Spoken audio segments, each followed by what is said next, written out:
Now, if you want to create a before and after image to print out or send to your customer, I'm going to show you how to do that now.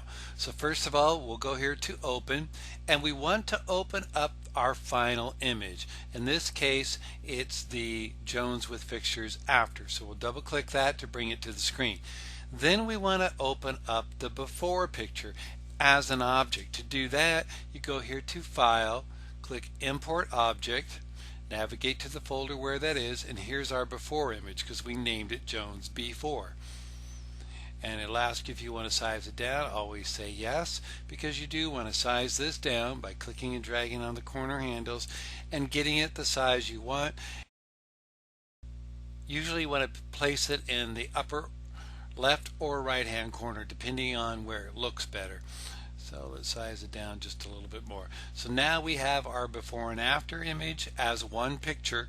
Now if you want to label them, you can go in here to Tools and click on Add Text. Then we'll type in before and click OK. And we'll click and drag that up on the screen. Now I want to change that font, so I'm just going to right click and we'll go in here to Font. And this works like all other Windows programs. We'll select the font size. We want to change it from red to white. Click OK, click OK again. And we may need to open this box because we've made it larger. So we have the before here. And then you may want to put your company's name and phone number on here too. Or you could even put in your company logo. Now to place in your company logo, of course you must already have it cropped and saved in the format that you want it to be and know where it is on your hard drive. So we'll go up here to File, we'll go to Import Object, and here's our logo under Samples. So I'm going to double click that logo and it comes up on the screen. And then I could just click and drag it wherever I want it to be and size it down. Sometimes your logo would have the phone number in it or not, but you definitely want to make sure you put your phone number on there because this is good advertising for you. So now we're ready to print this out. So when you're ready to print the image, the first thing you want to check is that the program defaults are set to printing covers entire page. This is how you do that. You go here to File, you click on Program Defaults, and right here where it says Printing Covers Entire Page, make sure that there is a check mark there. Otherwise, what happens, especially when your picture is large, it's going to print across several different pieces of paper. Then you're going to have to cut those, tape them together. It's just a mess. Trust me on this. This little command right here is going to save you time and frustration. So make sure that that is checked. Then click OK. And then you could go to the printing icon. Make sure you got the printer set that you want to print on. Go to Properties. Now your printer is going to be different than mine, but this is the basic stuff you want to check. Make sure you're set to landscaping mode. Especially this picture here is longer than it is tall, so that's landscape mode.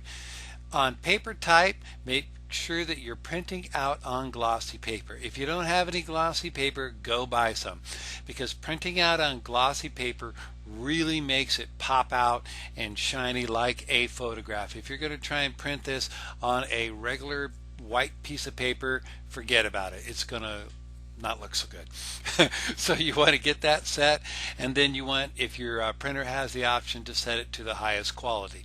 When everything's ready, you just click OK and printing will commence.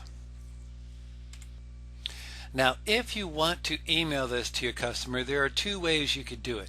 The program has a command here called Send JPEG Email, but what I have found is that most people these days are using Gmail, Yahoo Mail, any kind of online mail, and not using Outlook. This command only works if you're using Outlook and you have Microsoft Office. So if you do that, it will automatically attach this picture to your email and you could send it.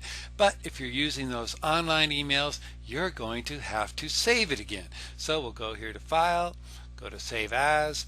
Make sure we're in our Jones folder. You need to make sure it's set to JPEG because people cannot open an LND file unless they have the program, and the odds of that are slim to none. So At this point, you may want to change it to whatever you want it to be, so the customer sees it. So we're just going to rename this Jones underscore after. So it's something that, the Jones aren't going to go, what does this mean with fixtures and WIP and all that stuff. So name it something that they're going to see. You may even say lighting after, doesn't really matter. We'll click save, and then what you want to do is attach this file to the email and send it that way.